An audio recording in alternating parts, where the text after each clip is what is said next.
ऐसे ही बने रहो बस। इसी वीक की और बात है, इसके बाद आपको प्रॉपर हम लोग अपना प्लेटफॉर्म देने जा रहे हैं, उसके बाद आपको देखने मिल जाएगा। और ऐसे ही हम लोग देते रहेंगे इस पे एपिसोड्स को। आपको टेलीग्राम इस समय तो कुछ इशू की वजह से नहीं आ रहा है, इंडिया में इस समय बंद कर दिया गया है। अप्रॉक्स 22 जून को चालू होगा, तो 22 जून को आपको टेलीग्राम फिर से डाउनलोड होने को मिलेगा। नीट के पेपर की वजह से नहीं चल रहा है इस समय, और जिनको प्रॉब्लम हो रही है तो वेट करें कृपया 22 तारीख तक। और हमारा टेलीग्राम का नाम है शैडो एफएम। ग्रुप्स के 2 ग्रुप हैं, 4000 प्लस सब्सक्राइबर है और एक है 1200। तो बाद में सर्च करके आपको मिल जाएंगे ग्रुप्स हमारे, और आप लोग को एप्लीकेशन की लिंक भी मिल जाएगी। तब तक मैं यहीं पर अपलोड करता रहूँगा डेली का। मून गेजिंग टावर के आंगन में अचानक गहरा सन्नाटा छा गया था। किशन ने सामने के खाली आकाश की ओर हल्का सा झुककर सम्मानपूर्वक कहा, ग्रीटिंग्स योर हाइनेस एम्परर। वो अच्छी तरह समझ गया था कि अभी अभी उसी अदृश्य शक्ति ने उसकी मदद की थी। दरअसल शाह गुप्ता परिवार और इंपीरियल प्रिसेप्टर्स मैंशन के बीच संबंध बहुत गहरे थे। दोनों लगभग एक ही शक्ति की तरह हमेशा साथ चलते थे। इसलिए किशन जानता था कि यदि वह सही है तो एम्परर निश्चित रूप से उसका साथ देगा। ये सोचकर वह पहले से कहीं अधिक निश्चिंत हो गया। उसने एक ठंडी नज़र लिक्शिट की ओर डाली। यदि एम्परर चाहें तो फीनिक्स स्पिरिट अकेडमी जैसे बड़े संगठन के लिए भी इस आदमी को बचाना असंभव होगा। चारों ओर सन्नाटा था। सभी लोग उस खाली स्थान की ओर देख रहे थे जहां से एम्परर की आवाज आई थी। तभी अचानक कदमों की आवाज सुनाई दी, लेकिन जो आकृति शून्य से बाहर आई वो एम्परर नहीं थी बल्कि एक सुंदर युवा लड़की थी। सब लोग पहले तो चौंक गए, फिर तुरंत समझ गए कि एम्परर अपने साथ राजकुमारी को भी लाए हैं। वह राजकुमारी थी सोफिया। जैसे ही वह प्रकट हुई उसने उत्साहित होकर पुकारा, यंग मास्टर, और सीधे गंगा की ओर दौड़ गई। असल में जब एम्परर और सोफिया यहाँ पहुंचे थे तब उन्होंने दूर से ही गंगा को देख लिया था। स्पिरिट बोट फेस्टिवल के समय उनकी गंगा से केवल थोड़ी सी मुलाकात हुई थी, लेकिन उसकी बुद्धिमानी, साहस और बेखौफ स्वभाव ने सोफिया पर गहरा प्रभाव छोड़ा था। सेंट्रल कॉन्टिनेंट की राजधानी लौटने के बाद भी वह कई बार गंगा को याद करती थी। हालांकि कुछ क्षण पहले एम्परर ने उसे रोक लिया था, इसलिए वह तुरंत सामने नहीं आई थी। अब जब वह गंगा के सामने पहुंची तो खुशी से बोली, मैंने कभी नहीं सोचा था कि यहाँ आपसे फिर मुलाकात होगी। गंगा भी थोड़ा हैरान रह गया। उसे पता था कि फायर सिटी में शाह गुप्ता परिवार की एक राजकुमारी आई है, लेकिन उसने ये कभी नहीं सोचा था कि वह राजकुमारी वास्तव में सोफिया ही होगी। उसने उसे ऊपर से नीचे तक देखा। आज सोफिया ने एक बेहद सुंदर शाही पोशाक पहनी हुई थी। उसके बालों में नाजुक हेयरपिन लगा था और उसका श्रृंगार भी बहुत सलीके से किया गया था। उसके चेहरे पर शरारती मुस्कान थी, लेकिन साथ ही राजसी गरिमा भी झलक रही थी। गंगा मुस्कराकर बोला, 1 साल से ज्यादा हो गया तुम्हें देखे हुए। लगता है तुम अब सच में बड़ी हो गई हो, लेकिन अब लड़कों की तरह कपड़े क्यों नहीं पहनती? सोफिया ने शरारत से जीभ बाहर निकाली और बोली, अब मैं राजकुमारी हूँ। अगर फिर से लड़के की तरह कपड़े पहनूंगी तो मेरे ग्रैंडपा एम्परर मुझे जरूर डांटेंगे। ये दृश्य देखकर आसपास मौजूद लोग स्तब्ध रह गए। सबको पता था कि गंगा ने पहले एली का फ्लाइंग क्लाउड कैरेज चुरा लिया था और इस वजह से उसका शाह गुप्ता परिवार से झगड़ा हो गया था। लेकिन यहाँ तो स्थिति बिल्कुल अलग दिखाई दे रही थी। गंगा और प्रिंसेस सोफिया एक दूसरे से हंसते बोलते ऐसे बातें कर रहे थे जैसे पुराने दोस्त हों। ये और भी आश्चर्यजनक था क्योंकि सोफिया का स्थान शाह गुप्ता परिवार में एली से भी अधिक प्रतिष्ठित माना जाता था। एली बेहद प्रतिभाशाली थी और होली एम्परर ने उसे फ्लाइंग क्लाउड कैरेज तक दिया था, जिससे पता चलता था कि शाह गुप्ता परिवार उसे कितना महत्व देता है। लेकिन सोफिया अलग थी। वह न तो असाधारण प्रतिभाशाली थी और न ही बहुत शक्तिशाली। ऊपर से देखने पर वह शाह गुप्ता परिवार की एक साधारण सदस्य लगती थी। फिर भी होली एम्परर उसे अत्यंत प्रिय मानते थे। अंदर की बातें जानने वाले लोग कहते थे कि हाल के वर्षों में होली एम्परर बहुत कम दिखाई देते हैं, लेकिन जब भी वे प्रकट होते हैं तो वे जरूर सोफिया को बुलाते हैं। केवल इसी कारण से ब्लैक स्टार पर बहुत कम लोग ऐसे थे जो सोफिया को नाराज करने की हिम्मत करते, क्योंकि ऐसा करने का मतलब सीधे होली एम्परर का क्रोध मोल लेना होता। इसी वजह से सभी को आश्चर्य हो रहा था कि गंगा जैसे व्यक्ति से वह इतनी सहजता से बात कर रही है। हालांकि गंगा के लिए ये स्थिति बहुत अनुकूल थी। यदि वो सोफिया का मित्र बन गया तो शायद शाहगुप्ता परिवार के साथ उसका पुराना विवाद भी समाप्त हो सकता था। लेकिन इस समय किसी का ध्यान इन बातों पर नहीं था। सबकी नज़रें एम्परर की प्रतिक्रिया पर टिकी थीं। अचानक शून्य से एम्परर की गंभीर आवाज़ गूंजी। उन्होंने सीधे पूछा कि क्या ये सच नहीं है कि इंपीरियल प्रिसेप्टर्स मैंशन की रूबीना को लक्षित ने पकड़कर गंभीर रूप से घायल कर दिया था। ये सुनकर लक्षित कांप उठा। अब सच्चाई पूरी तरह सामने थी और वो कुछ भी कहने की स्थिति में नहीं था। फीनिक्स स्पिरिट अकेडमी के उपाध्यक्ष रिहान आगे बढ़े और सम्मानपूर्वक शून्य की ओर झुककर बोले कि शायद इस मामले में कोई गलतफहमी हो सकती है। लेकिन एम्परर ने तुरंत शांत लेकिन कठोर स्वर में कहा कि यदि वह अपनी सफाई देना चाहते हैं तो प्रमाण प्रस्तुत करें। उनकी आवाज़ में इतनी शक्ति थी कि अनडाइंग रेल्म के रिहान भी उस दबाव को महसूस कर रहे थे। रिहान ने लक्षित की ओर देखा। लक्षित की आंखों में विनती भरी हुई थी। अब उसकी आखिरी उम्मीद फीनिक्स स्पिरिट अकेडमी ही थी। कुछ देर सोचने के बाद रिहान ने कहा कि रूबीना के साथ जो हुआ उसके लिए फीनिक्स स्पिरिट अकेडमी क्षमा चाहती है और वे किसी भी प्रकार का मुआवजा देने के लिए तैयार हैं। लेकिन एम्परर ने तुरंत कहा कि यदि वे सच में इस मामले को समाप्त करना चाहते हैं तो लक्षित को सौंप दें। ये सुनते ही फीनिक्स स्पिरिट अकेडमी के सभी लोग चौंक गए। रिहान असमंजस में पड़ गया। उसने फिर सम्मानपूर्वक कहा कि रूबीना सुरक्षित है और वे इस मामले को किसी अन्य तरीके से सुलझा सकते हैं। तभी एम्परर ने ठंडे स्वर में पूछा कि क्या वे तभी संतुष्ट होते जब रूबीना मर जाती। ये सुनकर रिहान चुप हो गया। उसे पता था कि वह एम्परर के सामने तर्क नहीं कर सकता। इस स्तर पर केवल फीनिक्स स्पिरिट अकेडमी के डीन ही एम्परर के बराबर बात कर सकते थे। आखिरकार उसने लक्षित को बचाने का विचार छोड़ दिया। वॉइड रेल्म के साधक दुर्लभ होते हैं, लेकिन पूरे फीनिक्स स्पिरिट अकेडमी को शाहगुप्ता परिवार के विरुद्ध खड़ा करना उससे भी बड़ा जोखिम था। जब लक्षित ने देखा कि उसे छोड़ दिया गया है तो उसका चेहरा डर से सफ़ेद पड़ गया।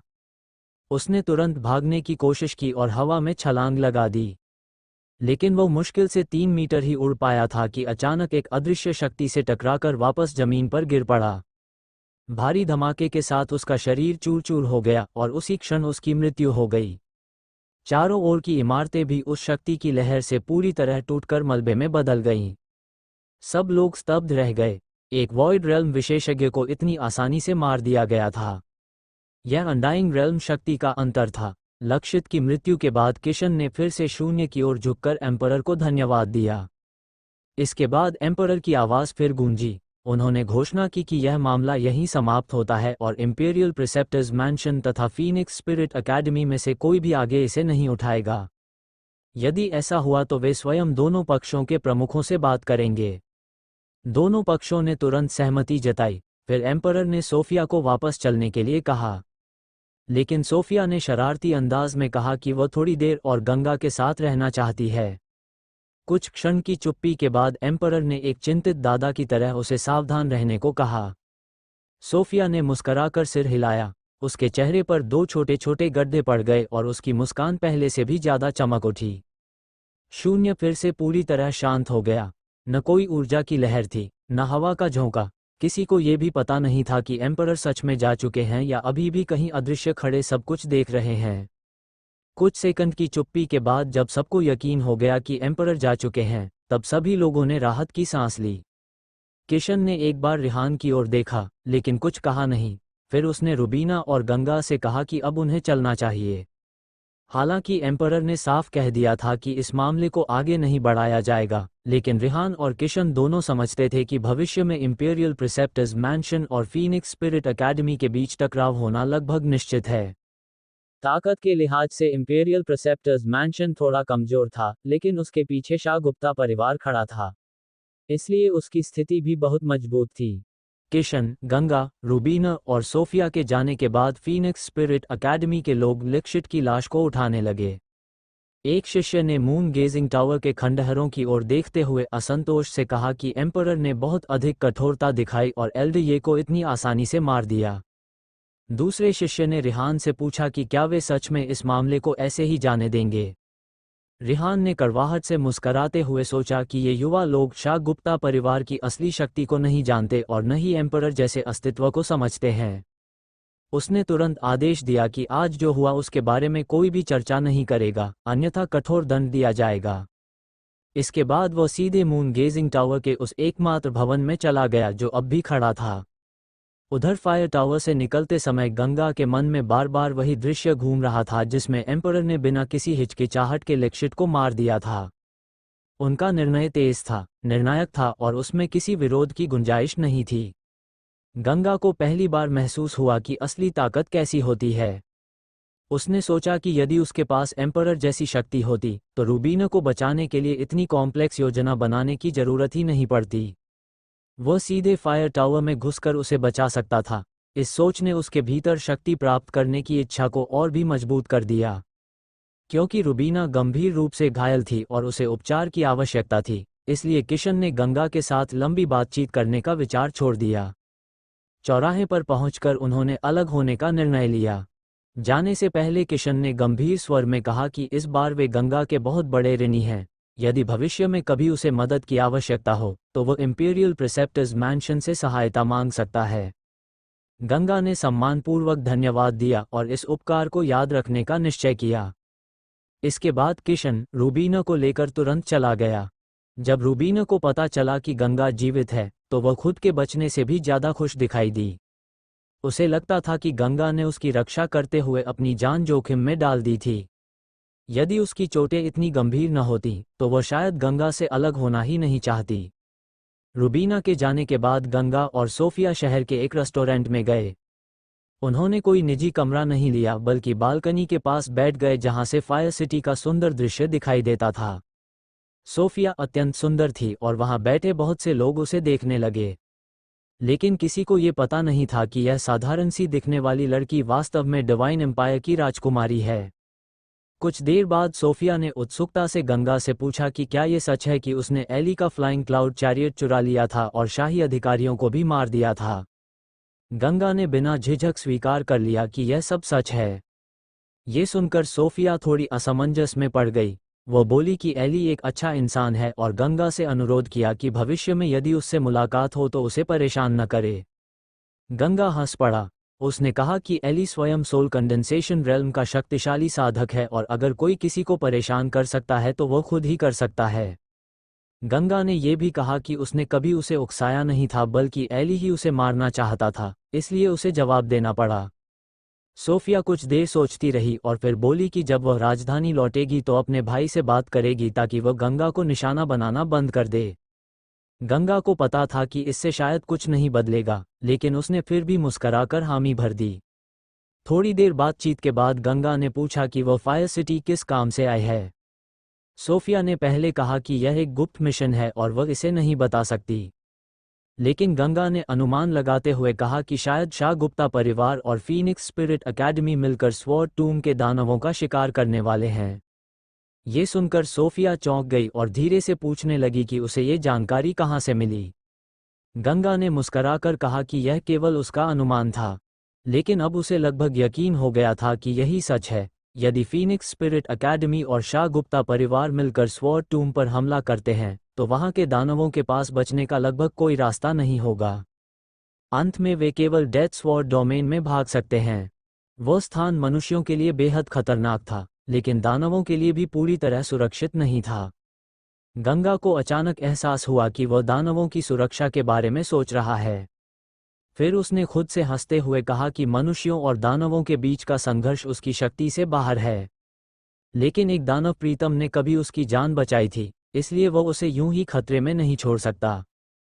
उसने तय किया कि वह पहले पूरी जानकारी हासिल करेगा और फिर स्वॉर्ड टूम जाकर प्रीतम को चेतावनी देगा ताकि वह वहां से निकल सके। इसी विचार के साथ उसने सोफिया से पूछा कि स्वॉर्ड टूम पर इस सैन्य कार्रवाई का असली उद्देश्य क्या है।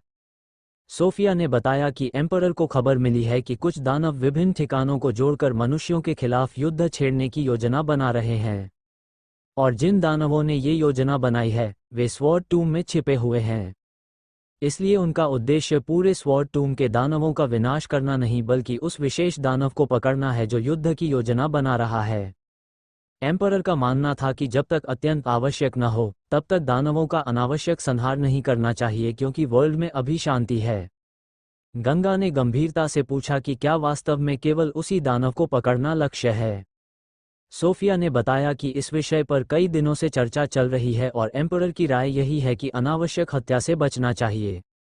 लेकिन गंगा के मन में संदेह था। उसे लगा कि युद्ध की स्थिति अक्सर कंट्रोल से बाहर हो जाती है, खासकर जब एक जैसा व्यक्ति इसमें शामिल हो तो स्थिति और भी कॉम्प्लेक्स हो सकती है।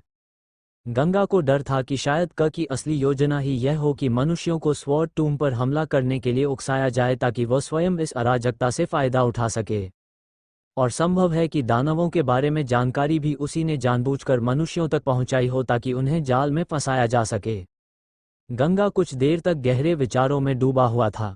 उसे देखकर सोफिया ने उत्सुकता से पूछा, ब्रदर, आप क्या सोच रहे हैं? गंगा अचानक अपने विचारों से बाहर आया, हल्का सा मुस्कुराया और बोला कि वह कुछ खास नहीं सोच रहा था। फिर उसने मजाक में कहा कि सोफिया उसे यंग मास्टर कहकर न बुलाए क्योंकि यह बहुत औपचारिक लगता है। सोफिया हल्की सी शर्माते हुए मुस्कराई और बोली कि अगर ऐसा है तो वह उसे ब्रदर कहकर बुलाएगी। इसके बाद गंगा ने उससे सिटी लॉर्ड्स मैंशन के अंदर हुई बैठक के बारे में पूछना शुरू किया। सोफिया इतनी भोली भी नहीं थी कि सीधे सब कुछ बता दे, इसलिए उसने जरूरी बातें छिपाने की कोशिश की। लेकिन गंगा बेहद चतुर था। उसने धीरे धीरे बातों को घुमाकर, कभी मजाक में और कभी सामान्य जिज्ञासा दिखाते हुए उससे लगभग सारी जानकारी निकलवा ली। आखिरकार उसे पता चला कि इस पूरे अभियान में दोनों पक्षों के उद्देश्य अलग अलग थे। शाह गुप्ता परिवार का असली लक्ष्य था दानव जाति के गद्दार को पकड़ना, लेकिन फीनिक्स स्पिरिट एकेडमी का उद्देश्य कुछ और था। वे इस अवसर का उपयोग करके स्वॉर्ड टूम के सभी शक्तिशाली दानवों को खत्म करना चाहते थे और वहां के संसाधनों पर कब्जा करना चाहते थे। इन दोनों के बीच अभी भी चर्चा चल रही थी। मुख्य विवाद यही था कि क्या स्वॉर्ड टूम के सभी दानवों का संहार किया जाए या नहीं। हालांकि अंतिम निर्णय शाह गुप्ता परिवार के हाथ में था। ये सब जानने के बाद गंगा को एम्परर की याद आई। उसने सोफिया से पूछा कि एम्परर अब तक सामने क्यों नहीं आए। सोफिया ने बताया कि उसने कभी एम्परर का चेहरा नहीं देखा। जब उसने उनसे इस बारे में पूछा तो उन्होंने कहा कि वे गंभीर रूप से घायल हो चुके हैं और उनका चेहरा इतना डरावना हो गया है कि वे दूसरों को डराना नहीं चाहते, इसलिए वे अपना असली रूप नहीं दिखाते। ये सुनकर गंगा कुछ क्षण सोचता रहा। उसे एम्परर की शक्ति याद आई और उसके मन में उनके लिए सम्मान की भावना उत्पन्न हुई।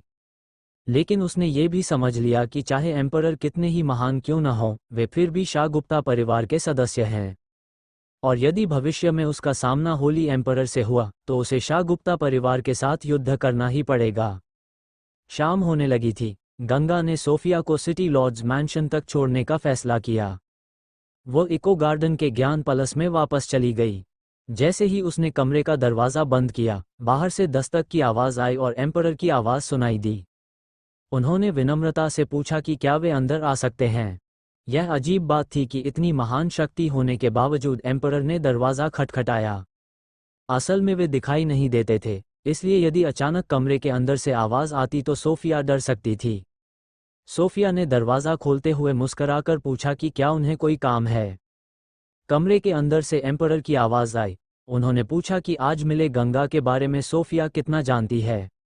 ये सुनकर सोफिया घबरा गई। उसने तुरंत कहा कि कृपया गंगा को न मारें। उसने बताया कि फ्लाइंग क्लाउड चैरियट चुराने की घटना इसलिए हुई थी क्योंकि एली पहले गंगा को मारना चाहता था। एम्परर हल्का सा हंसे और बोले कि वह केवल पूछ रहे हैं। उन्होंने कहा कि गंगा का चरित्र वास्तव में अच्छा है।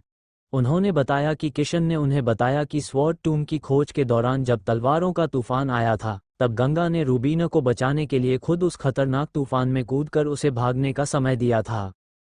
ऐसा साहस और निर्णायकता शाह गुप्ता परिवार में भी दुर्लभ है।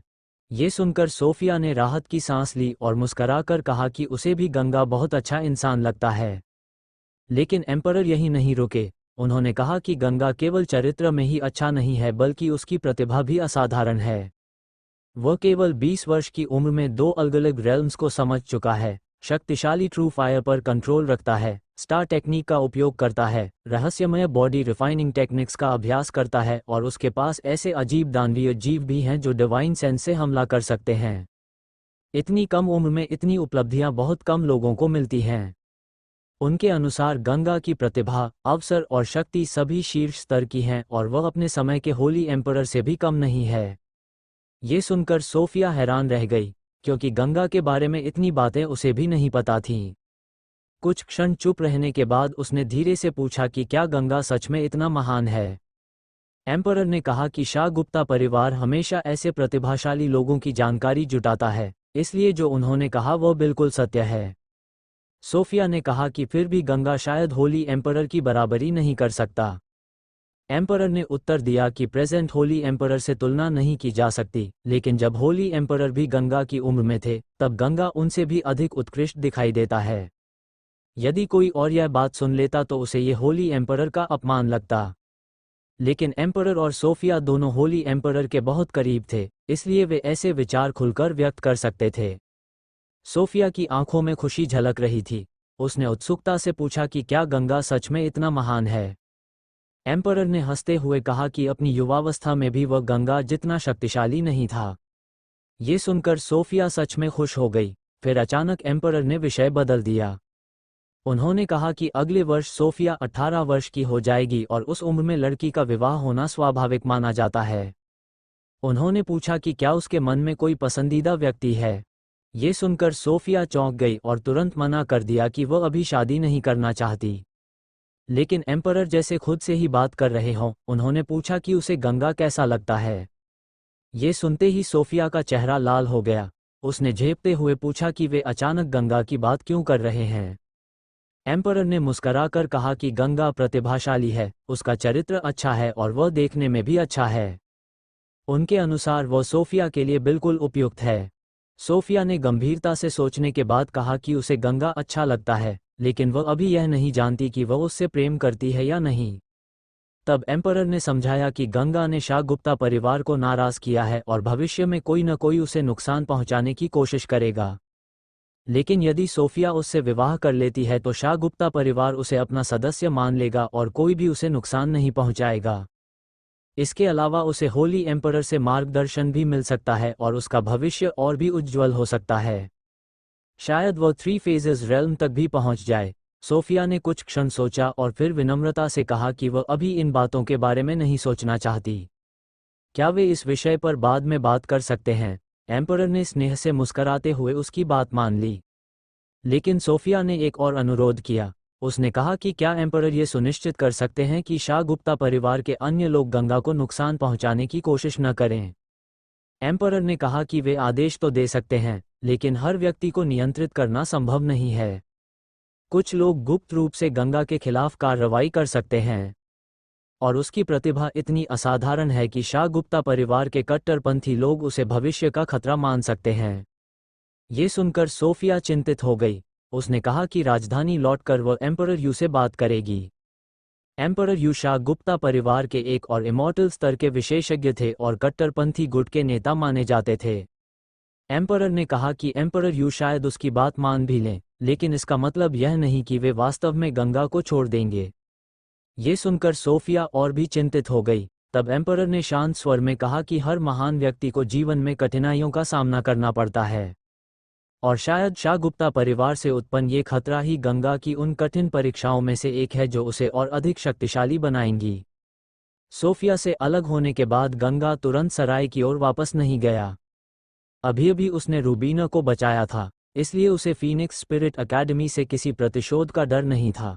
अगर वे इस समय उस पर हमला करते तो इसका मतलब होता कि वे सीधे इंपीरियल प्रिसेप्टर्स मैंशन के खिलाफ युद्ध की घोषणा कर रहे हैं। इसलिए गंगा बिल्कुल निश्चिंत था और सीधा फायर टावर की ओर चल पड़ा। लेकिन वह वहां जांच पड़ताल करने नहीं गया था। उसका असली उद्देश्य था ब्लू ब्लड एंट की मां, यानी ब्लू ब्लड एंट क्वीन को ढूंढने में उसकी मदद करना।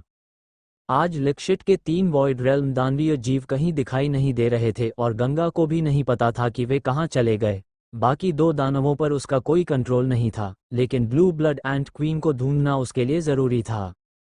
तभी उसके कॉलर से नीले रंग की छोटी सी चींटी बाहर निकली। उसने फायर टावर की ओर देखा और अपनी डिवाइन सेंस से संदेश भेजा कि वह अंदर जाकर जांच करना चाहती है। गंगा ने तुरंत सिर हिलाकर मना कर दिया। उसने कहा कि रेहान अभी भी फायर टावर में मौजूद है। यदि ब्लू ब्लड एंट अंदर गई तो वह तुरंत पकड़ी जाएगी और शायद जीवित वापस न आ सके। फिर उसने समझाया कि लिक्शिट की मृत्यु के बाद ब्लू ब्लड एंट क्वीन का डीमन टामिंग कॉन्ट्रैक्ट भी समाप्त हो चुका होगा, अन्य 2 वॉइड रेल्म दानवों की बुद्धि पहले ही सील की जा चुकी थी, इसलिए कॉन्ट्रैक्ट टूटते ही वे तीव्र अवस्था में चले जाएंगे और जल्द ही फीनिक्स स्पिरिट अकेडमी के लोगों द्वारा पकड़ लिए जाएंगे। लेकिन ब्लू ब्लड एंट क्वीन इतनी शक्तिशाली है कि वह अपनी बेड़ियां तोड़कर निकल सकती है, इसलिए संभव है कि वह अब सुरक्षित हो। गंगा की बात पूरी भी नहीं हुई थी कि ब्लू ब्लड एंट अचानक उत्साह से चिल्लाई कि उसकी मां आ गई है। गंगा ने ध्यान से देखा। दूर एक छोटा सा काला बिंदु दिखाई दिया जो धीरे धीरे पास आ रहा था। वह आकार में ब्लू ब्लड एंट से थोड़ा बड़ा था और बिल्कुल उसी जैसा दिखता था। वह सचमुच ब्लू ब्लड एंट क्वीन थी। जैसे ही वह पास आई, उसने गंगा की ओर देखा और तुरंत उस पर हमला कर दिया। उसके शरीर से शक्तिशाली दानवीय आभा निकली और नीले रक्त की ऊर्जा उछल पड़ी। वह समझ बैठी थी कि गंगा ने उसके बेटे को वश में कर लिया है, इसलिए वह उसे मारकर अपने बेटे को छुड़ाना चाहती थी। तभी ब्लू ब्लड एंट जल्दी से चीखी और अपनी मां को रोक लिया। एंट क्वीन अचानक होश में आई। उसे अपनी गलती का एहसास हुआ और उसने गंगा से माफी मांगी। उसने कहा कि वह जानती है कि वही गंगा है। गंगा ने मुस्कराकर सिर हिलाया और उसे एंट क्वीन कहकर संबोधित किया, लेकिन उसने तुरंत कहा कि उसका नाम लोली है और उसे एंट क्वीन कहकर न बुलाया जाए। लोली उड़कर गंगा के कंधे पर आकर बैठ गई और बोली कि गंगा ने उसके बेटे को बचाया है और इस तरह अप्रत्यक्ष रूप से उसे भी मुक्त किया है। गंगा ने विनम्रता से कहा कि यह कोई बड़ी बात नहीं है, क्योंकि उन्होंने भी पहले उसकी मदद की थी। फिर उसने पूछा कि क्या वो ब्लू ब्लड एंट को लेकर अपने पुराने घर वापस जाने वाली है। लोली ने सिर हिलाकर कहा कि अब उनके पास लौटने के लिए कोई जगह नहीं है। ये सुनकर गंगा के मन में एक विचार आया। उसने उत्साहित होकर कहा कि अगर ऐसा है तो वे उसके साथ चल सकते हैं। लेकिन लोली ने साफ इनकार कर दिया। उसने कहा कि मनुष्य और दानव स्वभाव से शत्रु हैं और वे साथ नहीं रह सकते। भले ही गंगा ने उनकी मदद की हो, वह उसके साथ नहीं रहेगी। गंगा कुछ क्षण के लिए चुप रह गया। उसने इस विषय को आगे नहीं बढ़ाया और पूछा कि वह कहाँ जाना चाहती है। लोली ने पूछा कि सबसे नज़दीकी दानवों का ठिकाना कहाँ है। गंगा ने बताया कि साउथ दिशा में स्वॉर्ड टूम नाम की जगह है जहाँ बहुत से दानवीय जीव रहते हैं। उसने स्वॉर्ड टूम की स्थिति भी समझाई। ये सुनकर लोली ने कहा कि वह वहीं जाकर बसने का विचार कर रही है। गंगा के मन में तुरंत चिंता पैदा हो गई, क्योंकि वह जानता था कि स्वॉर्ड टूम पर जल्द ही युद्ध होने वाला है। अगर ब्लू ब्लड एंट क्वीन वहां चली गई तो वह भी खतरे में पड़ जाएगी। उसने कुछ क्षण सोचा और फिर कहा कि वह भी कुछ दिनों में स्वॉर्ड टूम जाने वाला है, इसलिए वे साथ चल सकते हैं। इसके अलावा उसे अभी ब्लू ब्लड एंट के शरीर से विजडम सीलिंग और डेमन टेमिंग रून्स हटाने हैं। लोली ने थोड़ी देर सोचकर सहमति दे दी। फिर उसने पूछा कि गंगा स्वॉर्ड टूम क्यों जा रहा है। क्या वह दानवों का शिकार करने जा रहा है। गंगा ने जवाब दिया कि वह वहां अपने एक दोस्त से मिलने जा रहा है। ये सुनकर लोली हैरान हो गई। उसे विश्वास नहीं हो रहा था कि किसी मनुष्य का दानव जाति में भी कोई मित्र हो सकता है। ब्लू ब्लड एंट ने तुरंत कहा कि गंगा सच में दानवों के प्रति मित्रवत है। लोली ने बिना अधिक प्रतिक्रिया दिए बस सिर हिलाया और फिर गंगा की जेब में जाकर बैठ गई। उसने कहा कि अगले कुछ दिनों तक वह यहीं रहेगी। गंगा हल्का सा मुस्कुराया। वह मन ही मन सोच रहा था कि इन कुछ दिनों में वह कोई ऐसा उपाय ढूंढेगा जिससे ब्लू ब्लड एंट क्वीन और उसका बेटा स्वॉर्ड टूम जाने से रुक जाएं, क्योंकि वहां युद्ध होना लगभग निश्चित था। अगले कुछ दिनों में गंगा ने अपना अधिकतर समय साधना में बिताया। इसके अलावा वह ब्लू ब्लड एंट के शरीर से सीलिंग विजडम और डेमन टेमिंग रून्स हटाने में भी लगा रहा। इसी दौरान एक दिन उसे अचानक किशन की ओर से निमंत्रण मिला। उसे सिटी लॉर्ड्स मैंशन के ग्रीन हॉल में आने के लिए बुलाया गया था। निमंत्रण के साथ एक शानदार फायर फेदर्ड कैरेज भी भेजी गई थी। यहाँ तक कि निमंत्रण देने के लिए स्वयं मिश्रा फैमिली का एक सोल कंडेंसेशन रेल्म साधक आया था। ये सब देखकर साफ पता चलता था कि किशन गंगा को बहुत महत्व दे रहा है। गंगा बिना किसी दिखावे के गाड़ी में बैठ गया। इस बार उसे सिटी लॉर्ड्स मैंशन में छिपकर घुसने की जरूरत नहीं थी। वो खुले तौर पर अंदर गया। रास्ते में उसने देखा कि गेट के अक्सर पहरेदार वही पुराने लोग थे, लेकिन आनंद कहीं दिखाई नहीं दिया। गंगा ने सामने बैठे व्यक्ति से पूछा कि क्या हाल ही में पहरेदारों में कोई बदलाव हुआ है। वो व्यक्ति था राजेश, जो मिश्रा फैमिली का प्रतिभाशाली युवक और रूबीना का चचेरा भाई था। राजेश ने बताया कि 2 दिन पहले गेट गार्ड के कप्तान हेमंत अचानक गायब हो गए थे। कहा जाता है कि वे इको गार्डन में किशन से मिलने गए थे और उसके बाद उनका कोई पता नहीं चला। गंगा हल्का सा मुस्कुराया और कहा कि इस घटना का उससे थोड़ा संबंध है। फिर उसने राजेश को पूरी कहानी बता दी कि कैसे उसने सिटी लॉर्ड्स मैंशन में घुसपैठ की थी। ये सुनकर राजेश जोर से हंस पड़ा। उसने कहा कि शायद सिटी लॉर्ड्स मैंशन के लोग आज भी नहीं समझ पाए होंगे कि असल में क्या हुआ था। गंगा ने उससे अनुरोध किया कि हेमंत और आनंद ने उसकी मदद की थी, इसलिए उन्हें सजा न दी जाए और वापस उनकी ड्यूटी पर लगा दिया जाए। राजेश ने हंसते हुए कहा कि यह बहुत छोटी सी बात है और वह इसे तुरंत ठीक करवा देगा। दोनों रास्ते भर बातें करते रहे। हालांकि राजेश की शक्ति गंगा से कहीं अधिक थी, लेकिन वो बिल्कुल घमंडी नहीं था। जब वे ग्रीन हॉल पहुंचे तब तक दोनों अच्छे मित्र बन चुके थे। राजेश ने गंगा को अंदर पहुंचाया और फिर हेमंत की बात याद करके वहां से चला गया। ग्रीन हॉल के अंदर रूबीना और किशन पहले से ही उसका इंतजार कर रहे थे। गंगा को देखते ही दोनों खुश हो गए। गंगा ने तुरंत रूबीना की चोटों के बारे में पूछा। पहले वह गंगा के सामने बहुत बेफिक्र रहती थी, लेकिन आज उसे अजीब सी झिझक महसूस हो रही थी। शायद ये हल्की सी शर्म थी। कुछ क्षण बाद उसने कहा कि उसकी चोटें अभी पूरी तरह ठीक नहीं हुई हैं, लेकिन अब काफ़ी बेहतर हैं। गंगा ने मुस्कराकर कहा कि उसे आराम करना चाहिए और कुछ समय तक किसी लड़ाई में नहीं पड़ना चाहिए। ये साधारण सी बात थी, लेकिन रूबीना के दिल को छू गई। किशन ने गंभीर स्वर में कहा कि इस बार अगर गंगा न होता तो वे रूबीना को कभी नहीं बचा पाते। फिर उसने साफ कहा कि गंगा जो भी चाहे मांग सकता है, वो हर हालत में उसकी मदद करेगा। गंगा हल्का सा मुस्कुराया और सिर हिलाते हुए बोला, सीनियर, आपकी कृपा के लिए धन्यवाद, लेकिन मुझे किसी चीज़ की आवश्यकता नहीं है। किशन कुछ क्षण सोचता रहा, फिर बोला, वैसे तुम्हारा एली से झगड़ा है ना? अगर चाहो तो मैं तुम्हारी उस दुश्मनी को खत्म करवाने में मदद कर सकता हूँ, नहीं तो वह भविष्य में कभी भी तुम्हारे पीछे पड़ सकती है। गंगा ने बिना ज्यादा सोचे हाथ हिलाकर मना कर दिया। उसने कोई स्पष्टीकरण नहीं दिया, क्योंकि वह अच्छी तरह जानता था कि एली के साथ उसकी दुश्मनी अब सुलह से खत्म नहीं हो सकती। भले ही एली ऊपर से कुछ न कहे, लेकिन वह निश्चित रूप से छिपकर उसे नुकसान पहुंचाने की कोशिश करेगी, इसलिए किसी के बीच बचाव की आवश्यकता ही नहीं थी। किशन ने सोचा कि शायद गंगा और सोफिया के बीच अच्छे संबंध हैं और संभव है कि शाह गुप्ता परिवार स्वयं इस विवाद को दबा दे, इसलिए उसने ज्यादा जोर नहीं दिया। वो सच में गंगा की मदद करना चाहता था, इसलिए उसने फिर पूछा कि क्या उसे किसी प्रकार की गोलियां या हथियार चाहिए। गंगा को अभी किसी गोली की कमी नहीं थी और उसके पास पहले से ही 2 पैटर्न वाली शैंग्रेड तलवार थी, जो उसकी प्रेजेंट शक्ति के लिए पर्याप्त थी। इससे अधिक शक्तिशाली हथियार वह अभी नियंत्रित भी नहीं कर सकता था। कुछ क्षण सोचने के बाद अचानक उसकी आंखों में चमक आई। उसने कहा, सीनियर, अगर आपके पास डेमन कॉज हो तो क्या आप मुझे कुछ दे सकते हैं? किशन पहले थोड़ा हैरान हुआ, फिर उसे याद आया कि गंगा एक अल्केमिस्ट भी है। उसने सोचा कि शायद वह इनका उपयोग गोलियां बनाने के लिए करेगा। लेकिन गंगा ने सिर हिलाकर कहा कि ये गोलियां बनाने के लिए नहीं बल्कि डापाओ के लिए चाहिए। किशन को समझ नहीं आया कि डापाओ कौन है। तभी रूबीना हंस पड़ी और बोली कि डापाओ वही कुत्ता है जिसने कुछ दिन पहले उसे ढूंढा था और वह गंगा का मित्र है।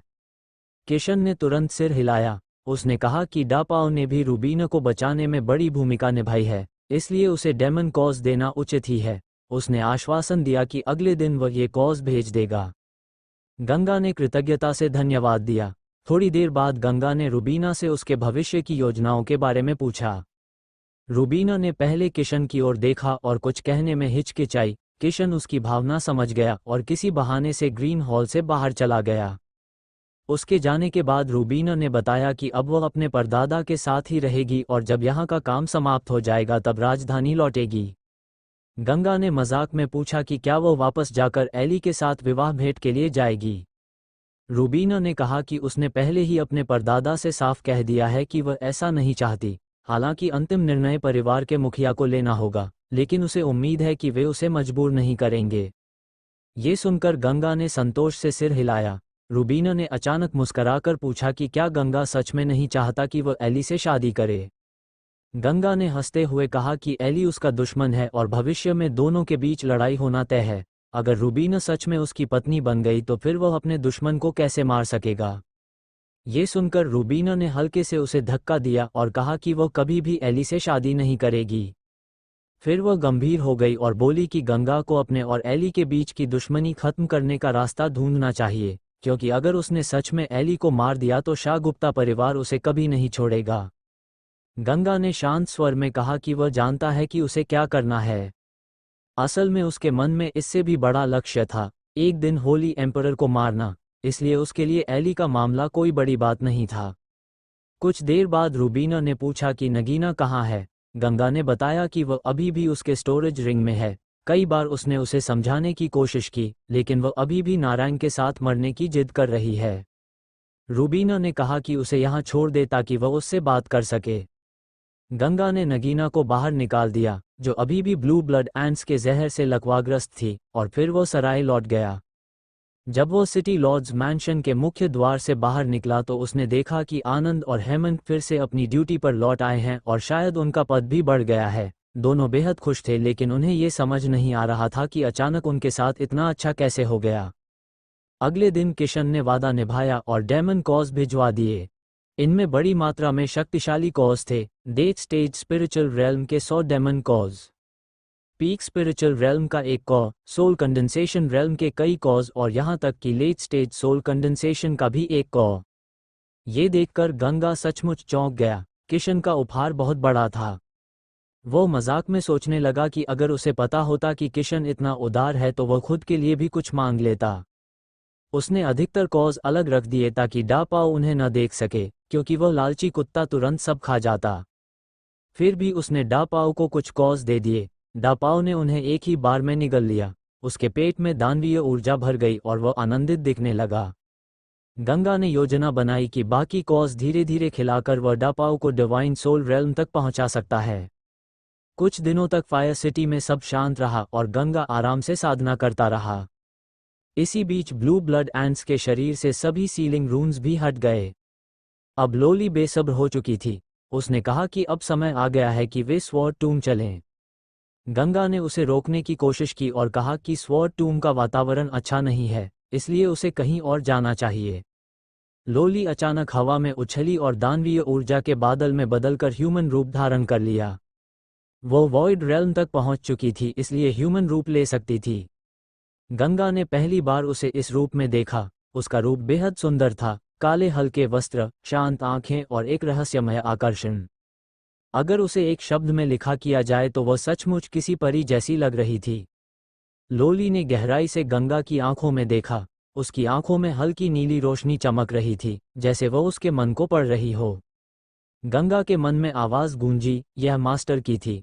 मास्टर ने कहा कि ब्लू ब्लड एंट्स की डिवाइन सेंस बहुत मजबूत होती है, लेकिन वे उसका सही उपयोग नहीं जानते। यह एंट क्वीन अलग है और लगता है कि किसी शक्तिशाली दानव ने उसे प्रशिक्षण दिया है। लोली की आंखों की रोशनी धीरे धीरे शांत हो गई। उसने गंभीर स्वर में कहा कि गंगा उससे कुछ छिपा रहा है। उसके भावों से साफ पता चल रहा है कि वह उनकी सुरक्षा को लेकर चिंतित है। उसने सीधे पूछा कि वह उन्हें स्वॉर्ड टूम जाने से क्यों रोक रहा है, क्या वहां कोई खतरा है। ब्लू ब्लड एंट भी उसकी कंधे पर चढ़कर गंगा को उलझन भरी नजरों से देखने लगी। गंगा कुछ क्षण चुप रहा, फिर उसने गंभीरता से लोली की ओर देखा और कहा कि वह सब सच बताएगा, लेकिन पहले उसे ये जानना होगा कि लोली की असली पृष्ठभूमि क्या है। क्योंकि अब उसे महसूस हो रहा था कि यह साधारण एंट क्वीन बिल्कुल भी साधारण नहीं है। गंगा ने जब लोली की पृष्ठभूमि के बारे में पूछा तो उसने बिल्कुल शांत स्वर में उत्तर दिया कि वह सिर्फ एक साधारण ब्लू ब्लड एंट क्वीन है और उसका कोई विशेष अतीत नहीं है। लेकिन गंगा उसकी बात से संतुष्ट नहीं हुआ। उसने तुरंत तर्क देते हुए कहा कि साधारण ब्लू ब्लड एंट्स या उनकी रानी कभी भी डेमन टेमर द्वारा लगाए गए बुद्धिसील को तोड़ नहीं सकती। इसके अलावा अभी लोली ने अपनी डिवाइन सेंस से उसकी भावनाएं पढ़ ली थी और समझ गई थी कि वह उनकी सुरक्षा को लेकर चिंतित है। ये क्षमता किसी साधारण ब्लू ब्लड एंट क्वीन में नहीं हो सकती। लोली ने उसकी बात सुनकर हल्की सी मुस्कान के साथ कहा कि उसका विश्लेषण सही है, लेकिन इसके बावजूद वह वास्तव में एक साधारण ब्लू ब्लड एंट क्वीन ही है। वह मेज पर बैठ गई, पैर पर पैर चढ़ाकर, जैसे उसे किसी भी प्रश्न का उत्तर देने में कोई प्रॉब्लम नहीं हो। दूसरी ओर छोटी ब्लू ब्लड एंट पूरी तरह उलझन में थी। वह कभी गंगा को देखती और कभी लोली को। गंगा ने सीधे कहा कि लोली को अवश्य ही किसी शक्तिशाली दानव ने प्रशिक्षित किया है, नहीं तो वह डिवाइन सेंस का ऐसा उपयोग नहीं कर सकती। उसने गंभीरता से कहा कि वह दानव जाति से नफरत नहीं करता और चाहता है कि मनुष्य और दानव शांति से साथ रह सकें, इसलिए वह उससे सच जानना चाहता है।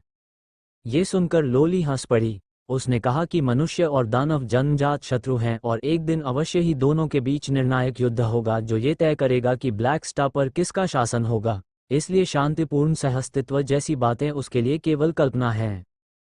फिर वह मेज से उतरकर गंगा के बिल्कुल पास आकर खड़ी हो गई और बोली कि अगर वह इतना जानना चाहता है तो वह बता सकती है। उसने स्वीकार किया कि उसका सचमुच एक अत्यंत शक्तिशाली गुरु है, लेकिन उसने ये भी कहा कि शायद गंगा प्रखर नाम नहीं जानता होगा। ये नाम सुनते ही गंगा चौंक उठा। उसने तुरंत कहा कि वह न केवल प्रखर को जानता है बल्कि उसका उससे घनिष्ठ संबंध भी है। अब हैरान होने की बारी लोली की थी। उसने सिर हिलाकर कहा कि यह असंभव है, क्योंकि उसका गुरु हजारों वर्षों से गायब है और किसी को नहीं पता कि वह कहाँ है। गंगा ने शांत स्वर में कहा कि प्रखर अभी भी जीवित है और मार्शल स्टार स्तर तक पहुंचने की कोशिश कर रहा है, लेकिन वह एक शक्तिशाली फॉर्मेशन द्वारा सील किया गया है और बाहर नहीं निकल सकता। लोली की आंखें सिकुड़ गईं। उसने संदेह से पूछा कि क्या ये सच है।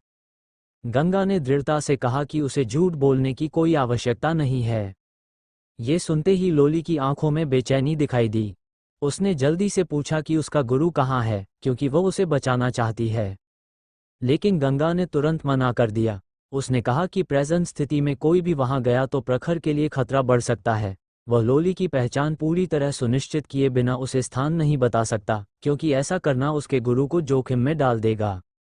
लोली उत्तेजित हो गई। उसने कहा कि वह वास्तव में प्रखर की शिष्या है और अपने गुरु के बारे में सब कुछ जानती है।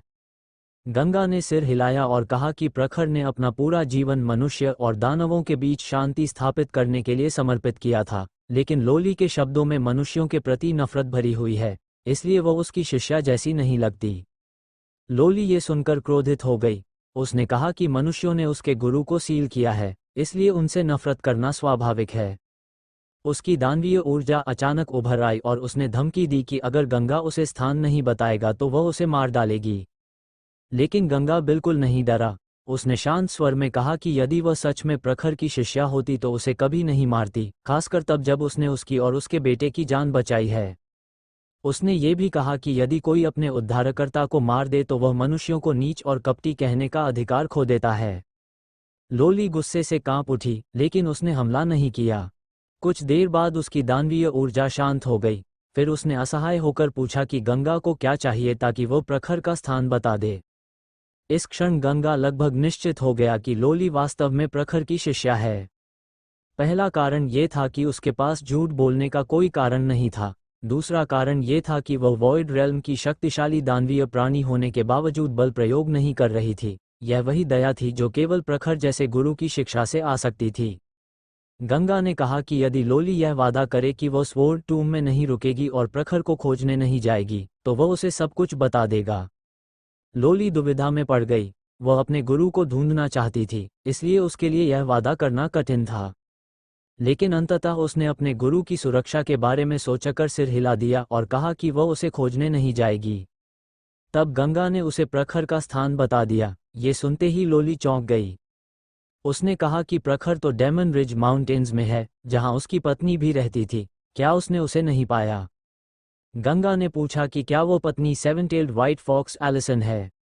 लोली ने हाँ में सिर हिलाया। गंगा ने बताया कि प्रखर जहां सील है वह स्थान अत्यंत छिपा हुआ है, इसलिए एलिसन को उसके बारे में कभी पता नहीं चला। फिर उसने एक और दुखद समाचार दिया। डेमन रिज माउंटेन्स के अक्सर दानवों का संहार हो चुका है और एलिसन भी अब जीवित नहीं है। ये सुनते ही लोली स्तब्ध रह गई। कुछ देर तक वह बिल्कुल चुप खड़ी रही। जब गंगा ने पश्चिमी महाद्वीप में हुई घटनाओं का पूरा विवरण सुनाया तो उसकी आंखों में आंसू आ गए। उसे अपने गुरु की पत्नी के साथ बिताए पुराने दिन याद आ गए और उसका हृदय दुख से भर गया। लंबी चुप्पी के बाद उसने दांत भींचकर कहा कि एके वास्तव में खराब है। उन्होंने कभी उसे एक ईमानदार दानव समझा था, लेकिन उसने अपनी स्वार्थी योजना के लिए डेमन रिज माउंटेन्स के करोड़ों दानवों की हत्या कर दी। लोली ने दृढ़ता से कहा कि वह एके को खोजकर अवश्य मारेगी। गंगा ने बताया कि कर अब मध्य महाद्वीप में विभिन्न दानवों को एकत्र कर मनुष्यों के खिलाफ युद्ध की तैयारी कर रहा है। लोली ने गंभीर स्वर में कहा कि शाह गुप्ता परिवार प्रेजेंट में अत्यंत शक्तिशाली है, ऐसे समय युद्ध शुरू करना सभी दानवों को विनाश की ओर धकेलने जैसा है, इसलिए संभव है कि एक के पीछे कोई और गहरी योजना हो। गंगा ने बताया कि फायर सिटी में शाह गुप्ता परिवार और फीनिक्स स्पिरिट अकेडमी इसी कारण एकत्र हुए हैं। उन्हें सूचना मिली है कि एके अभी स्वॉर्ड टूम में है और वे ये तय कर रहे हैं कि वहां सैन्य अभियान चलाया जाए या नहीं। लोली ने भौहें सिकोड़ लीं, क्योंकि लिक्शिट के कंट्रोल में रहने के कारण वह वर्षों तक बाहरी वर्ल्ड से कट गई थी और उसे प्रेजेंट परिस्थितियों का ज्ञान नहीं था। उसने पूछा कि स्वॉर्ड टूम के दानव कितने शक्तिशाली हैं। गंगा ने कड़वाहट से मुस्कराकर कहा कि उनकी शक्ति चाहे जितनी भी हो, वे शाह गुप्ता परिवार और फीनिक्स स्पिरिट अकेडमी की संयुक्त सेना का सामना नहीं कर सकते।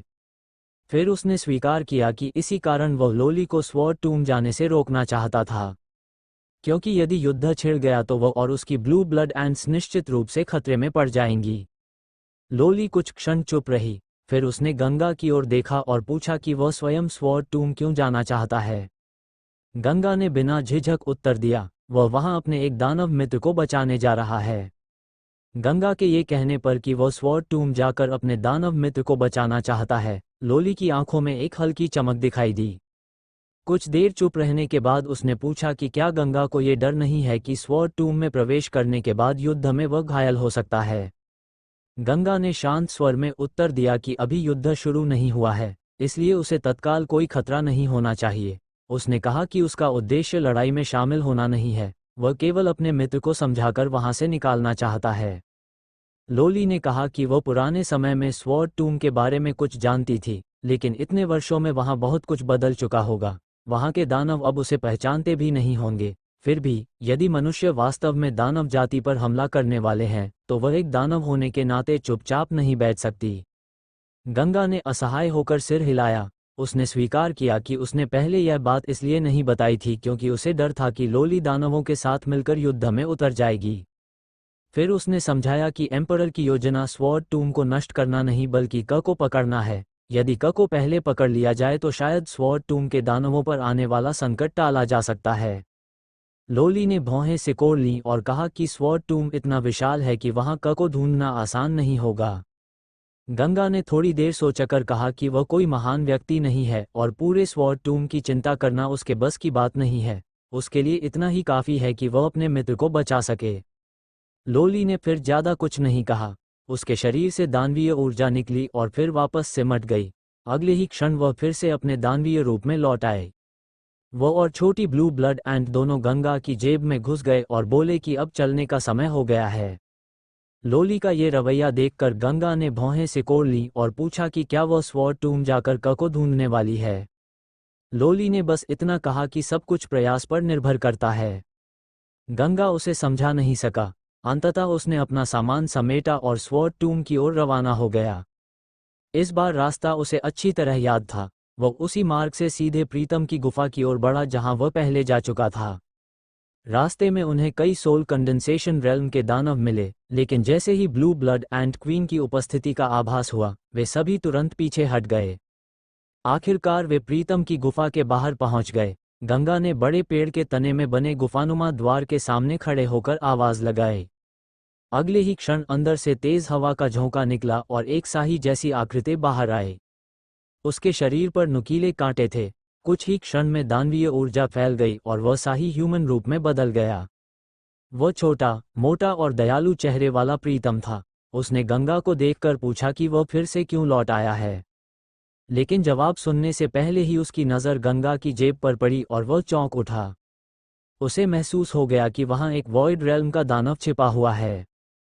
तभी ब्लू ब्लड एंट क्वीन बाहर निकल आई और बोली कि मनुष्य जल्द ही स्वॉर्ड टूम पर हमला करने वाले हैं। गंगा यहाँ इसलिए आया है ताकि प्रीतम को साथ लेकर वह युद्ध से दूर निकल सके। ये सुनकर प्रीतम की आंखें फैल गईं। गंगा ने तुरंत भौहें चढ़ा लीं। वह जानता था कि प्रीतम का स्वभाव कैसा है। वह कभी भी पूरे स्वॉर्ड टूम के दानवों को छोड़कर अकेले भागने के लिए तैयार नहीं होगा। और सच में ऐसा ही हुआ। प्रीतम ने लोली से पूरी बात पूछी और उसने सब कुछ विस्तार से बता दिया। सब सुनने के बाद प्रीतम लंबे समय तक चुप रहा। फिर उसने गंभीर स्वर में कहा कि यदि फीनिक्स स्पिरिट अकेडमी और शाह गुप्ता परिवार मिलकर हमला करेंगे तो स्वॉर्ड टूम के दानवों के पास प्रतिरोध की कोई शक्ति नहीं होगी और उनका नरसंहार हो जाएगा। उसने गंगा से पूछा कि मनुष्यों को एके की योजना के बारे में कैसे पता चला।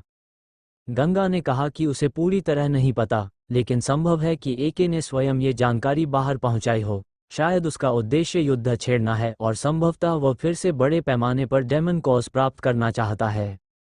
प्रीतम का चेहरा और भी गंभीर हो गया। उसने पूछा कि इस युद्ध को कैसे रोका जा सकता है।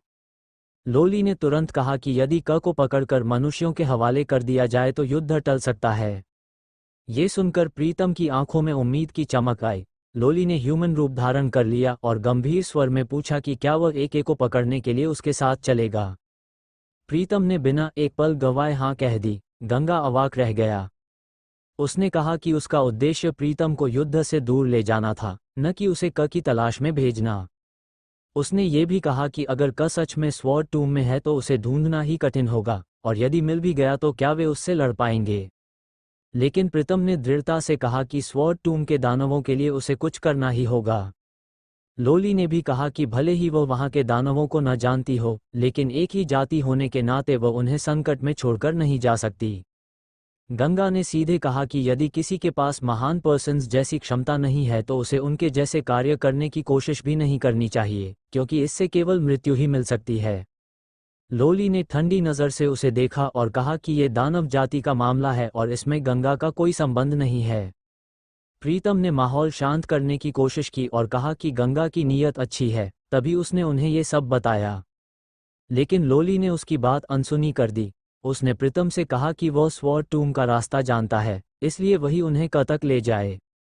प्रीतम ने कहा कि यदि क वास्तव में स्वॉर्ड टूम में है तो संभवतः वह वहां के डेमन किंग से मिलने आया होगा, इसलिए वे सीधे उसी दिशा में जा सकते हैं। लोली ने तुरंत सहमति दे दी। गंगा ने एक बार फिर उन्हें रोकने की कोशिश की, लेकिन प्रीतम ने उसे बीच में ही रोक दिया। उसने दृढ़ता से कहा कि यह स्वॉर्ड टूम के दानवों के अस्तित्व का प्रश्न है और वह चुपचाप नहीं बैठ सकता। लोली ने भी कहा कि गंगा दानव नहीं है, इसलिए उसे दानवों के जीवन की चिंता नहीं होगी। फिर वो प्रीतम के साथ जाने ही वाली थी कि अचानक जंगल के भीतर से एक आवाज़ गूंज उठी। उस आवाज़ ने कहा कि आज उसे एक बहुत जरूरी समाचार मिल गया है, मनुष्य सच में स्वॉर्ड टूम पर हमला करने वाले हैं। ये सुनते ही प्रीतम का चेहरा बदल गया। वह तुरंत मुड़ा और गहरे स्वर में एक नाम पुकारा, मींटू। अगले ही क्षण झाड़ियों के पीछे से एक आकृति बाहर आए। उसका चेहरा ठंडा और कठोर था। उसने लोली और प्रीतम को घूरते हुए कहा कि क ने दानव जाति की समृद्धि के लिए विभिन्न दानव कुलों को एकजुट किया है ताकि वे मनुष्यों के खिलाफ युद्ध कर सकें। और ऐसे समय में जब एक शक्तिशाली शत्रु सामने खड़ा है, लोली और प्रीतम को अपने ही जाति के साथ खड़े होकर लड़ना चाहिए था। लेकिन वे इसके बजाय क को मनुष्यों के हवाले करने की योजना बना रहे हैं। उसने कठोर स्वर में कहा कि ये दानव जाति के साथ विश्वासघात है। मिंटू की बात सुनकर प्रीतम और लोली दोनों के चेहरे पर नाराजगी साफ दिखाई देने लगी। प्रीतम ने गंभीर स्वर में कहा कि एके दुष्ट है। उसने पश्चिमी महाद्वीप में करोड़ों दानवों की हत्या की है और जो वह अब कर रहा है वह दानव जाति की समृद्धि के लिए नहीं बल्कि किसी छिपी हुई योजना के लिए है। यदि वे उसकी बात स्टैंडर्ड मनुष्यों से युद्ध करेंगे तो वे केवल उसकी साजिश को सफल बना देंगे। लेकिन मिंटू ने उपहास करते हुए कहा कि चाहे वह साजिश हो या खुली योजना, इससे उसे कोई फर्क नहीं पड़ता। उसके अनुसार दानव जाति का लक्ष्य मनुष्यों का विनाश करना ही है, और यदि इस युद्ध में दानव मर भी जाएं तो भी कोई समस्या नहीं है। ये सुनकर लोली क्रोधित हो उठी। उसने उसे मूर्ख कहा और समझाया कि भले ही मनुष्य और दानव शत्रु हों, लेकिन इस समय मनुष्य अत्यंत शक्तिशाली हैं। यदि स्वॉर्ड टूम घेर लिया गया तो वहां के सभी दानव मारे जाएंगे। ऐसे समय में युद्ध भड़काने के बजाय उसे रोकना ही बुद्धिमानी है। उसने कहा कि एके उन्हें इस्तेमाल कर रहा है और मिंटू अपनी मूर्खता में इसे समझ नहीं पा रहा। लोली की तीखी बातों से मिंटू का चेहरा गुस्से से काला पड़ गया। उसने कठोर स्वर में पूछा कि वह कौन होती है उसे डांटने वाली। प्रीतम ने बीच में पड़कर स्थिति शांत करने की कोशिश की। उसने कहा कि वे सभी दानव जाति की समृद्धि चाहते हैं, बस उनके तरीके अलग हैं, इसलिए बैठकर शांति से बात करनी चाहिए। लेकिन मिंटू ने उसकी बात बिल्कुल नहीं मानी। उसने व्यंग्य से कहा कि उनका तरीका तो दानव जाति और क के साथ विश्वासघात करना है। फिर उसने एक और कटु टिप्पणी की। उसने कहा कि दानव जाति आज मनुष्यों द्वारा दबाई जाती है क्योंकि उनमें प्रीतम जैसे काया मौजूद हैं, अगर पुराने समय में प्रखर पागल न हुआ होता और दानवों को मनुष्यों के खिलाफ युद्ध में न ले गया होता तो आज ब्लैक स्टार पर दानवों का शासन होता, न कि डिवाइन एम्पायर का। ये सुनते ही लोली क्रोध से भर उठी। उसने तुरंत चिल्लाकर कहा कि मिंटू उसके गुरु का अपमान करने की हिम्मत कैसे कर सकता है।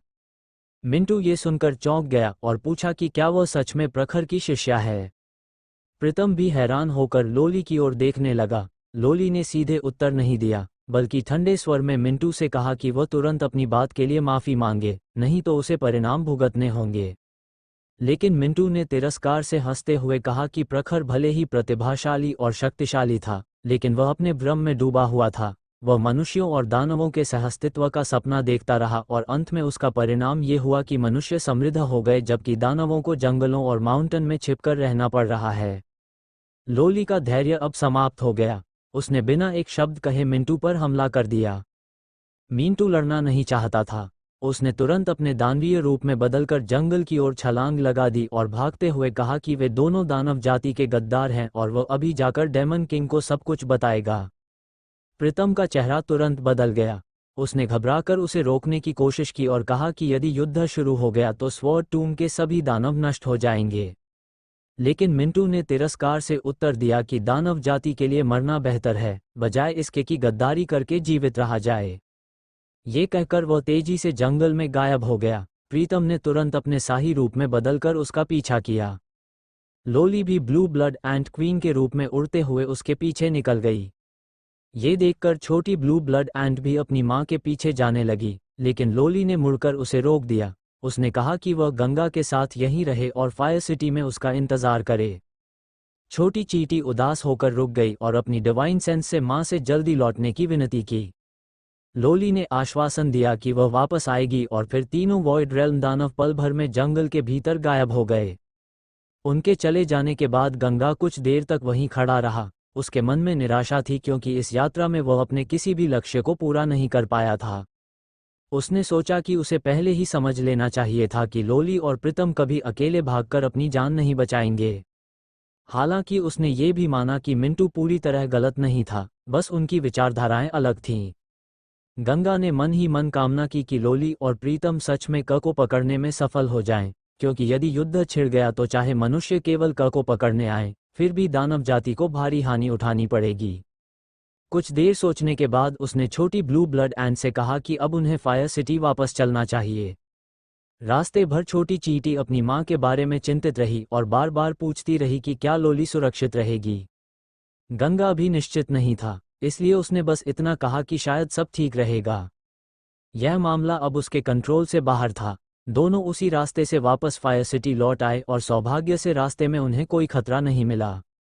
इसके बाद के दिनों में गंगा अक्सर सिटी लॉर्ड्स मैंशन जाता रहा। वह सोफिया और रूबीना से मिलने के बहाने जानकारी जुटाने की कोशिश करता रहा। 3 दिन बाद उसे पता चला कि एम्परर ने अंतिम निर्णय ले लिया है।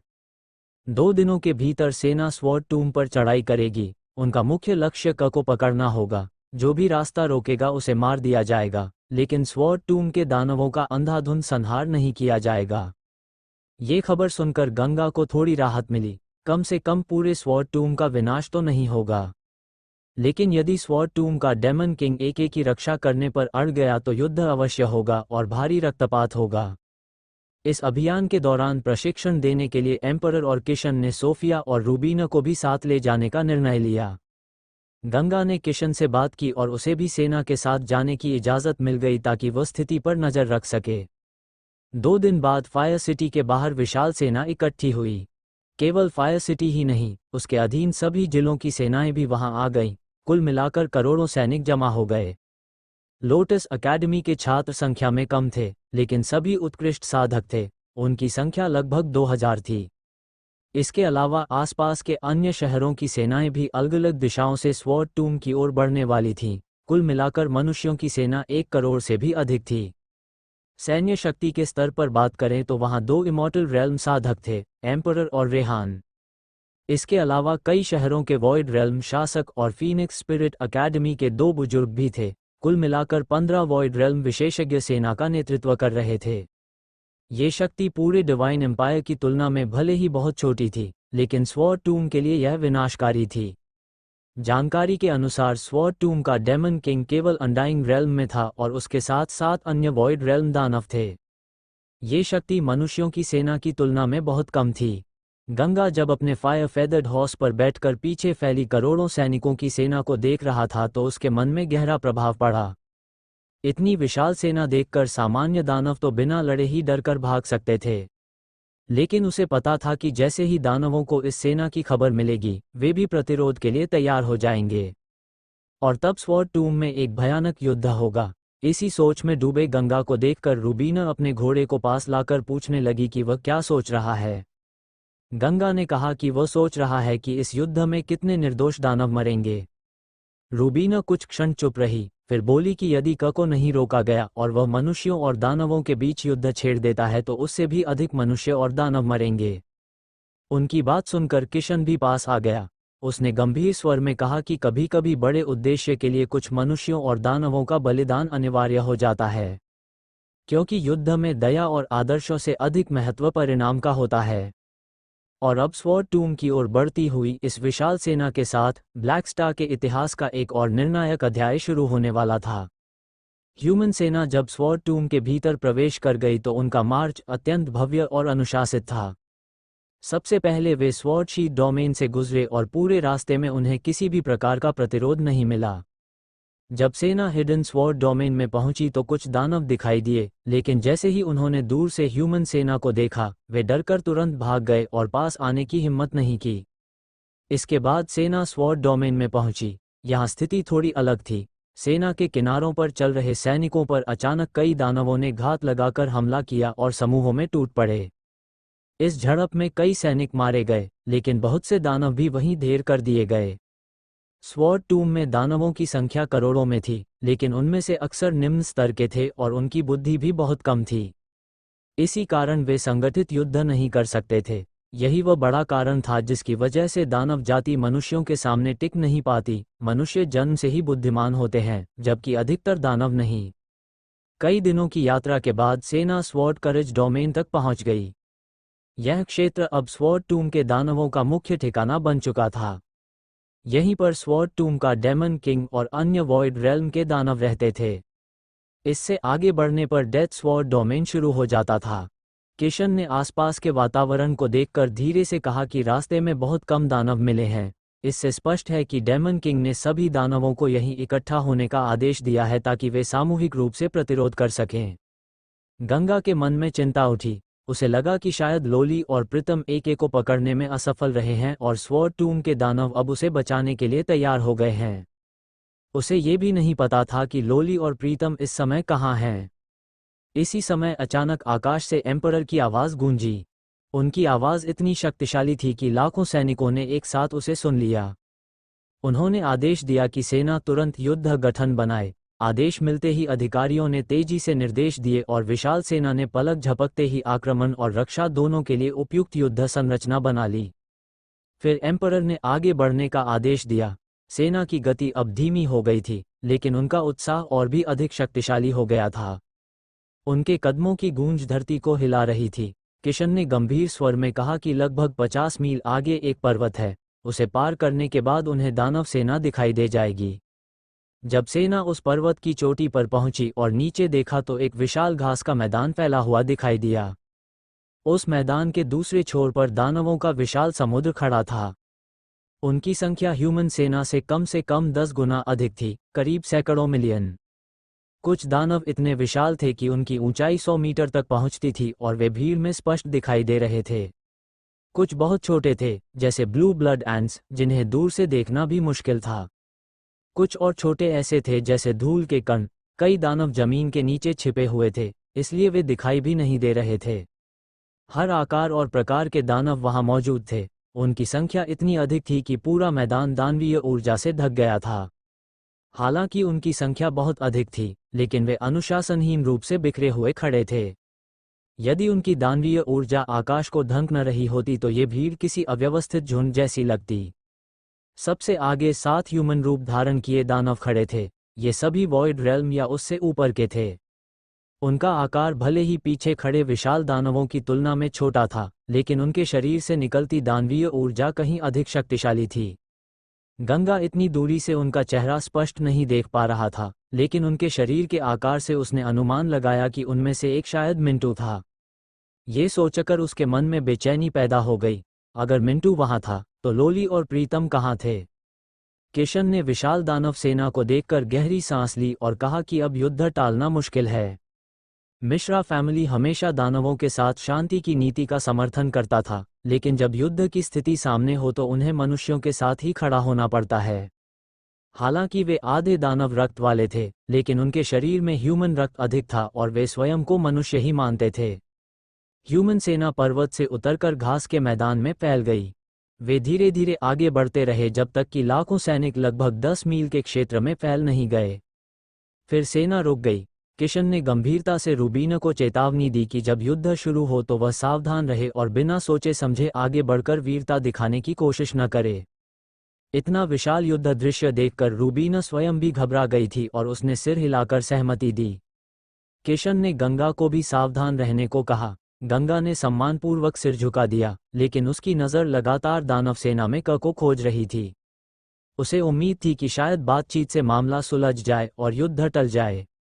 तभी ह्यूमन सेना ने अंतिम कदम आगे बढ़ाया और जमीन इतनी जोर से कांपी कि पूरा मैदान हिल गया। फिर अचानक सब कुछ शांत हो गया। इतनी विशाल सेना में एक भी आवाज नहीं थी, न कवच की खनकनाहट, न कोई फुसफुसाहट। उनका अनुशासन अद्भुत था। इसके जवाब में ह्यूमन सैनिकों की शक्ति आकाश में एक विशाल नीले स्तंभ के रूप में उठी, जो दानव सेना को चुनौती दे रही थी। दूसरी ओर दानवों की ओर से अलग अलग गर्जनाएं उठी, कुछ चीखे, कुछ गरजे, कुछ भयानक आवाजें निकालने लगे। वे युद्ध के लिए बेचैन थे, लेकिन उनका शोर अव्यवस्थित था। ह्यूमन सेना की शांत और संगठित उपस्थिति के सामने उनका शोर कमजोर लग रहा था। इसी समय दानव सेना के सामने खड़ा एक काले वस्त्रों वाला बूढ़ा दानव जोर से चिल्लाया। उसकी आवाज दानव भाषा में थी। जैसे ही उसने आदेश दिया, पूरी दानव सेना तुरंत शांत हो गई। यह अचानक आई शांति किसी भी गर्जना से अधिक भयावह थी, मानो तूफान आने से पहले की खामोशी हो। फिर वो काले वस्त्रों वाला बूढ़ा आगे बढ़ा। एक ही पल में वह 1000 मीटर आगे पहुंच गया। कुछ ही क्षणों में उसने 100 मील की दूरी पार कर मैदान के बीच में कदम रख दिया। अब गंगा उसे साफ देख सकता था। उसका चेहरा लंबा और नुकीला था, थोड़ी पर लंबी दाढ़ी थी और वह किसी बकरी जैसा दिखाई देता था। उसके रुकते ही 6 और वॉइड रेल्म दानव उसके पीछे प्रकट हो गए। उनकी आंखों में युद्ध की ज्वाला थी। उसी क्षण उस दाढ़ी वाले दानव के सामने लगभग 30 मीटर दूर हवा में हल्की तरंग उठी।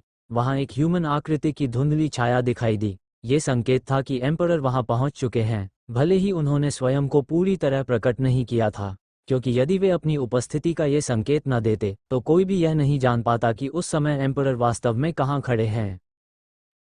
ऐसे ही बने रहो, बस इसी वीक की और बात है। उसके बाद आपको प्रॉपर हम लोग अपना प्लेटफॉर्म देने जा रहे हैं। उसके बाद आपको देखने मिल जाएगा और ऐसे ही हम लोग देते रहेंगे इस पे एपिसोड्स को। आपको टेलीग्राम इस समय तो कुछ इशू की वजह से नहीं आ रहा है। इंडिया में इस समय बंद कर दिया गया है। अप्रॉक्स 22 जून को चालू होगा, तो 22 जून को आपको टेलीग्राम फिर से डाउनलोड होने को मिलेगा। नीट के पेपर की वजह से नहीं चल रहा है इस समय, और जिनको प्रॉब्लम हो रही है तो वेट करें कृपया 22 तारीख तक। और हमारा टेलीग्राम का नाम है शैडो FM। ग्रुप्स के 2 ग्रुप हैं, 4000 प्लस सब्सक्राइबर है और एक है 1200। तो बाद में सर्च करके आपको मिल जाएंगे ग्रुप्स हमारे, और आप लोग को एप्लीकेशन की लिंक भी मिल जाएगी। तब तक मैं यहाँ पर अपलोड करता रहूँगा डेली का।